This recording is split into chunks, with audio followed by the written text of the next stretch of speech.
morning. I am headed to the gym. It is like 9. Oh my god, it's 10. Yeah, kind of a slow start this morning. I woke up. I won't lie, I scrolled some reels. I made some breakfast.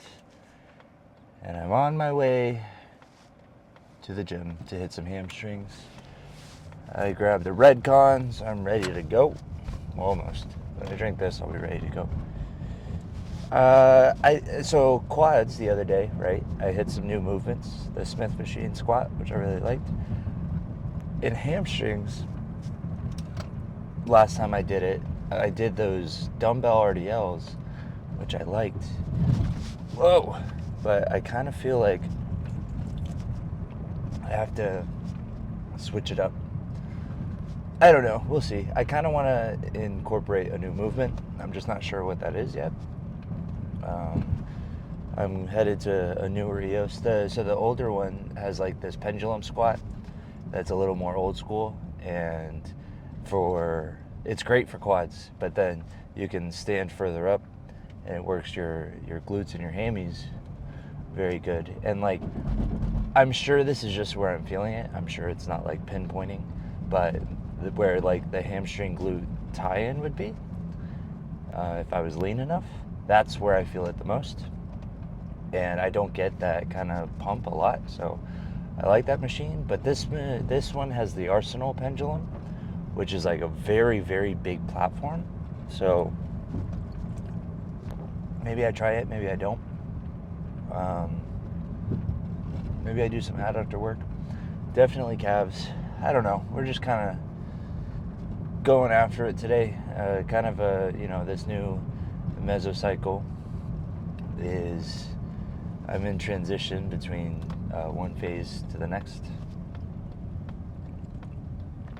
Just to get some more get some more variety in my routine, and kind of have a new baseline for progressive overload, because the last 5 weeks I've been doing the same things, progressing, and now it's like, okay, what's next?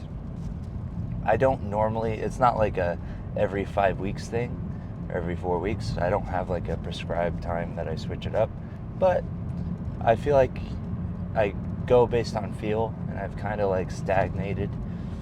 Maybe not in terms of progress necessarily, but in terms of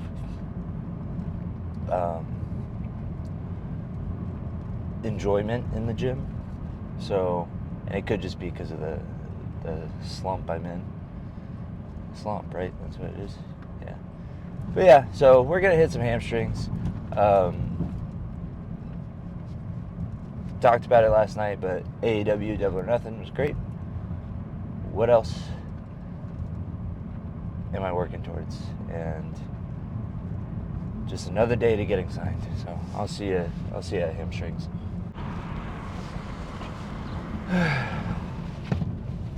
Okay, so normal gym the parking lot was insane. Like, I've never seen it that busy.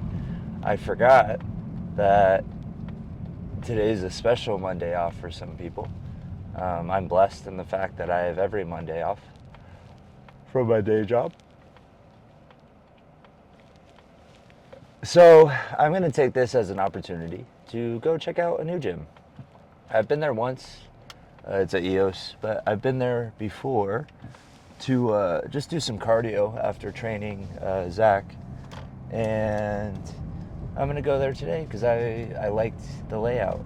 And we'll see. Maybe it's busy, maybe it's not, but it'll be a good change of scenery, I think.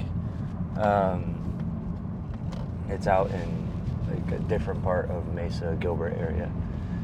But yeah, as it is a little bit of a longer drive. God damn. Which is fine. But the thing I wanted to talk about as I was like driving, I was like, you know what? I kind of want to see through this idea that I have in my head, or kind of talk it out, vent about it. I don't know. I don't know the right terminology for this monologue, but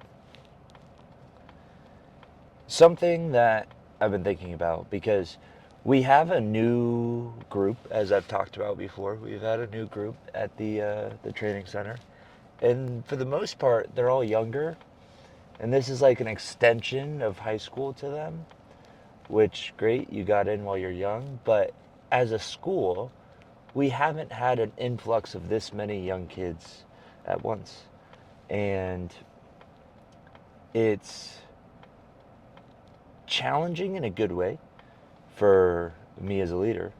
And I tried to talk to the other leaders about this. Like, just because this is a new dynamic does not mean um, we have to, like, that it's more difficult. We just haven't dealt with this before. And so, what I mean by that is a lot of the kids, either they're used to talking to teachers a certain way, and you can tell. And you can tell that little bit of naivety. They're naive in the fact that their teachers had to cater to them, and especially with modern teaching, with how it is. And it was like this when I was in high school too, so I'm not like back in my day. No, it was like this when I was in high school. The teachers are kind of handcuffed in the sense that they can't like reality check the kids. They can't say, because parents complain, and that's all what this world has devolved to, is um, you know catering to the squeaky wheels. And so they're used to being able to say like, I don't really want to do that, or such and such, and their laziness being not rewarded, but maybe not punished, in terms of, if they were lazy in school and they got a bad grade, and then their parents go, hey, what the heck, my kid's a good kid, blah, blah, blah, the teacher would just go, okay, whatever, like, I don't want to deal with this, and like pass them. That happens. That's reality. I'm not saying it's right. I'm not saying it's wrong. I don't have an opinion on it. I just know for a fact that that happens. And so when you join an industry as, how do I say it? Demanding as pro wrestling, but also the fact that hard work, generally, in a general sense, correlates to your success, right? And I think that is a reality check for these people, in the sense that when they like are warming up and grabbing water instead of going to the next thing like you're supposed to, and I go, hey, we don't have time for you, like, this isn't on your time, like, you don't get to just train on your time here. You're paying for pro wrestling training. And if you want to start, and it's not because I like controlling when you can go and get water. I don't. I actually hate it. When people ask me, hey, can I go get water? I'm like, yeah, I don't give a shit. But there is a time, like when we're doing a warm-up that we do every single week, and it's 500 squats, 100 push-ups, 100 crunches. That's how we start every day. And in between the push-ups, the squats and the push-ups, you're going to get water for some reason, and causing everyone else to take time to wait for you. It's like, no, that's not how that works. In a wrestling match, I can't go, hey, crowd, sorry, I forgot to drink water today, so I'm going to go take a break. I'll be right back. I know I'm only here for 15 minutes, 20 minutes, but I need to go get some water. That's not how it works. People pay to suspend their disbelief and be entertained. Me going, hey, sorry guys, I'm going to go get some water, is absolutely disrespectful to them in the business. So when I tell these kids, no, like, you can't, I'm not going to allow you to train on your time, because when you're out there performing and wrestling, you're not on your time. This is the crowd's time that they spent money and invested in you to entertain them. This is the promoter's time, who trusted you with the role on the show. You have creative freedom within that, right, typically. And so that's the job. And if you can't get through a 15-minute warm-up without getting water, you are not cut out for wrestling. And I think just like having that reality check with these kids has been great. We'll see how they react this week because I had that talk with them last week. But ultimately, the moral of the story that I want to get to, and something that I wish I told myself on day one, is when you first start in the business, you know nothing. And even if you think you know something, you don't know anything. And I'm not a veteran by any means. I'm only 4 years into this. 3 years, 3.5, actually wrestling in front of crowds. What I understood very early, and what I wish more people would understand, is your trainers have, like, let's say, I thought of this analogy yesterday because we were on the road. We're driving, right, on a highway, there's no streetlights. So when you first get in the business, maybe you have like your low beams on and you can see directly in front of you. And so that's all that makes sense to you. You don't see anything coming up. You don't see any elk in the road. You don't see any curves. You don't see the road conditions. You don't see anything. You just see what's directly in front of you, right? And so that's when you first get in. And to act like I know anything beyond those low beams is insane, because I don't. That's just factual. It's all dark. And so then, you start working shows, maybe you have your regular headlights on and you can see a little bit further. And you go, oh, okay, I'm starting to get this now. You still can't see elk in the road beyond 10 feet, You still can't, you can read the signs, the warning signs of, hey, there's a huge downhill here. Hey, there's a huge curve coming up, slow down. You can see that stuff, but you can't actually see the curve, right? Then you start getting a little bit more experience and you have your high beams on. You can start to see elk in the road. You can start to see cops pulled over to the side. You can then turn them off if there's so on and so forth, right? But when somebody who has 15 years of experience, in other words, your coach, says, hey, I know how this road works. I've driven on it. I've done it hundreds of times. I know exactly how to safely get to this route because I've messed up and I've drifted off the road here. I got lost here. So on and so forth. For me to go, I don't know, man, looks pretty clear to me, when I just have my fucking headlights on, is insane. So a lot of these, I wish people understood that. Like, if somebody were to go, hey, I've actually driven this road over the past 20 years and I've made all of these mistakes and I almost crashed and burned several times. Please be careful here, here, and here. There's no warning sign for this. This comes out of nowhere. There's a lot of elk in this area here. For me to go, I don't know, man, I got my high beams on. I think I'll be okay. I'm going to end up just like they did because they had their high beams on. So, ultimately, please, please, please, if you are paying to be at a school and you are paying to have somebody, hopefully you've done your research. That's first thing. And I have a video about picking wrestling schools and all that. Hopefully you've done your research. If you haven't, that's on you. But if what they're churning out is a quality product and there's only good things that are said about it, then okay. Probably pay for their knowledge and expertise and then learn. For you to act like you can see the whole entire road that you're on and how everything's going to work out is just plain stupidity. And I'm sorry if that hurts your feelings. I'm sorry if, I'm genuinely not trying to be aggravative.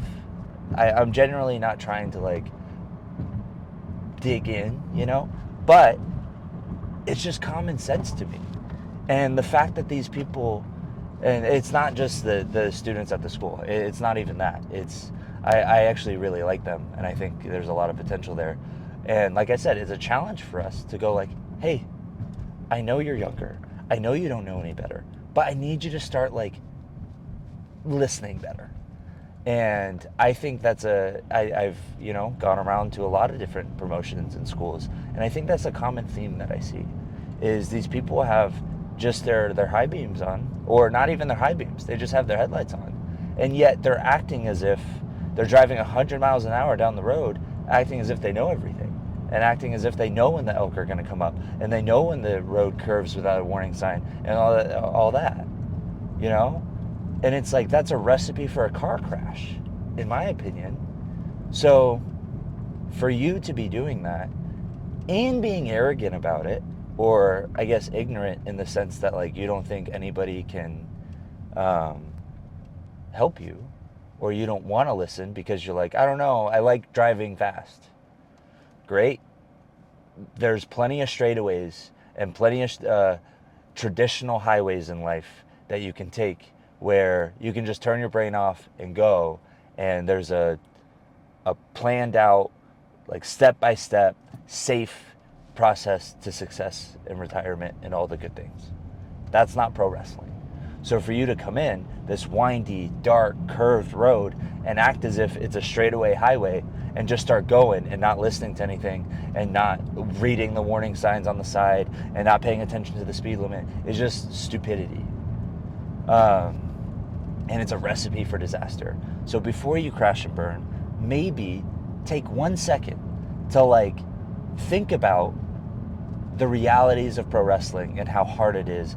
And I don't know, read a book, listen to a podcast regarding people's experiences in pro wrestling, and see how many twists and turns are actually on that road, and kind of go, oh, maybe I don't know everything. And check your ego and open your ears. I don't know, just something I've been thinking about, like, and I thought about the road analogy. Maybe it's not great, but to me it makes a lot of sense. And maybe I just wasted, oh my God, I spoke for so long, but maybe I just wasted all that time. I hope not. But if you can think of any other analogies, let me know. That's the one that like really clicked with me this weekend. And I want the best for everyone, especially when they come through our school.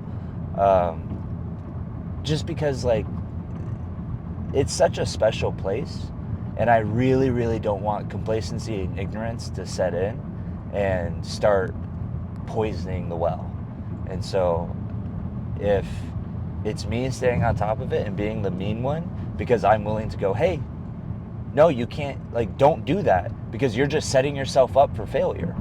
If I'm taking breaks in the middle of these drills just because I'm a little tired, I can't do that on a show, so it's just going to translate into piss poor performance. And people that are willing to pay money to watch me wrestle will not get piss poor performance. They're going to get their absolute best. They're going to get their money's worth. And that's on any scale, any level that I'm going to wrestle on. And if anything, they're paying more the more successful I get. WWE prices are insane right now. They're paying so much money. So if you take your family to come see me and you're willing to go, hey, I want to spend this much money, I want to sacrifice this, and this, so I can see Devin Reno, so my family can see Devin Reno wrestle or go to AEW or WWE, and I'm on that card, it would be a disservice for me to not be in the absolute, to not give my absolute best. And how I condition myself for that is think about the requirements it takes to be there. Okay, I probably can't get water, so I have to make sure I'm hydrated. Probably can't go to the bathroom, but I know when my match is on, so I kind of have to just go before. You know, I can't go during the match or during the warm-up at training or during a blow-up drill. It's funny how that happens. Like, blow-up drills start happening, everyone has to go to the bathroom. You're like, what are you doing, man? Like, why are you here? You don't want to give these people what their money's worth, so what are you doing? Yeah, a little bit of a rant, so I apologize, but I stand by it. I hope that kind of amped me up. I'm lost. I thought I knew where this gym was, and I wasn't paying attention, and I took a wrong turn. I wasn't listening to, I guess I don't have maps, because I was ignorant, and I thought I knew this road better, and it took me, goddamn, there's an EOS here that's going to be built in 2027. Look at that, that's funny. So I'm 2 years too early. But, okay, I'm going to find this gym, and stop ranting about being lost on roads when I'm in fact lost on roads. I'll catch you at the gym.